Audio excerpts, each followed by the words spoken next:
7月30日晚，李钟硕、林允儿主演的悬疑犯罪题材新剧《黑化律师》于韩国电视台 NEC 首播。李钟硕以往作品《听见你的声音》《异乡人》两个世界。当你沉睡时都是高分爆款之作，公认韩国最会挑剧本的演员。《黑化律师》作为其退伍后首部电视剧作品，这部剧集的播出让观众备受期待。另一边，女主角的饰演者林允儿的履历也十分精彩，极限逃生、奇迹2度提名韩国青龙奖影后，人气与收视号召力并存，两人合作可谓是强强联手。果不其然，剧集开播即爆，首播平均收视 6.2%， 最高瞬时收视破 12%， 讨论度爆棚。故事方面更是精彩绝伦。若是律师被强权陷害入狱的冤屈，上层阶级以权势玩弄普通人性命的丑恶，男女主角联手对抗幕后黑手的精彩刺激，以及无处不在的黑色幽默，两集看下来可谓是畅快淋漓。故事开启于轰动全市的九川市杀人案件，一场突如其来的车祸中，肇事车辆后备箱被外力打开，显露出藏匿在内的尸体。坐在车上的3位上层阶级大佬由此被逮捕入狱。这3位大佬曾为当下九川市市长的商人助力，同时也掌控着市长诸多秘密，所以市长不得不听从其指挥，寻找律师帮其从监狱中脱身。时间线往回拉，回到男主角朴昌浩和高中时期，校园中与妻子相知相识，毕业后在妻子的鼓励和自身努力下成为一名律师。理想很丰满，现实很骨感。虽说每次辩护时都是信心满满，但因为各种原因，朴昌浩屡辩屡败，胜诉率仅 10%。但这样的无能律师恰恰是上层阶级们最需要的傀儡，无需思考，只需听从其的吩咐，在法庭上说出有利于其的说辞即可。因为这一原因，朴昌浩被市长看中，同时市长提出让朴昌浩做双面间谍的需求，假意答应为九川市杀人案罪犯们辩护，实则在与罪犯交谈过程中套取线索，待找到能证明罪人们杀人事实的证据后，再反水将罪犯们处置死刑。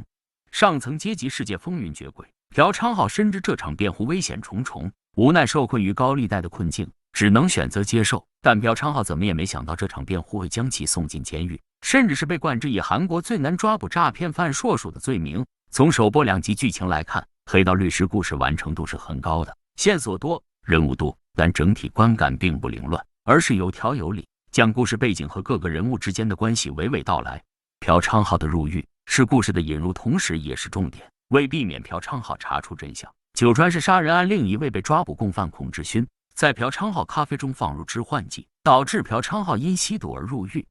但未曾想到，警方以吸毒罪名查封朴昌浩律师事务所时，意外在事务所中发现大量现金、毒品与进行黑色通话的犯罪手机，因此断定朴昌浩便是犯下无数起罪行的诈骗犯硕鼠，且孔志勋恰恰是被诈骗者中一员。这一情节发展非常有意思，一方面间接救了朴昌浩的性命，为追回被诈骗的巨额金钱，孔志勋叫停正在殴打已入狱朴昌浩的罪犯们，留住朴昌浩性命；另一方面也让朴昌浩知晓认领下天才诈骗犯硕鼠的名号，能让自己在监狱中横行直走，同时为洗刷冤屈谋取更多时间。从预告来看，朴昌浩这一角色会在监狱中完成申冤、寻死，假装自己是硕鼠，开启以恶之恶高爽复仇的黑化弧度。当正义无法讨回公道，真相被权势掩埋于深不见底之地时，暴力和以恶制恶计谋成为最好的反抗工具，讽刺着韩国腐败的财阀现状。与此同时，朴昌浩的妻子也并未选择逆来顺受，依然前往九川市杀人案受害者曾经所工作的九川医院工作，寻找线索的同时与身处监狱的朴昌浩里应外合。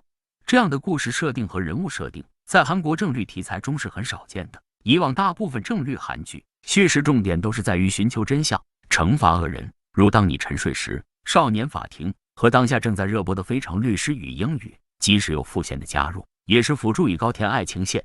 但黑化律师非常与众不同，走的是善良律师被迫假装恶人的反套路，且悬疑感与刺激感并存。假装硕鼠是朴昌浩以恶制恶是高爽情节，但如果真正的硕鼠出现，朴昌浩又该何去何从？设定新奇的同时，让观众难以猜到后续情节的发展，所以更加吸引人。除却以上这些之外，黑化律师还有一个很大的看点，那就是在紧张刺激的故事中穿插诸多黑色幽默喜剧情节，如首播第2集末尾，因被冤枉朴昌浩悲观寻死，意图在挑衅因杀人而入狱罪犯过程中达到被杀害目的。但万万没想到，这个乌龙第一次势头太猛，将监狱原本第一次投机打至无法回首，第2次措辞不当，导致连环杀人案凶手想到妈妈对自己的好，从而产生愧疚心理，哇哇大哭。又一次不战而胜，最后寻死没成，反倒是成为监狱中新一任风云人物。这样的黑色幽默笑点非常荒诞，看得观众忍俊不禁。但不得不承认，这样的情节设置是有意思的，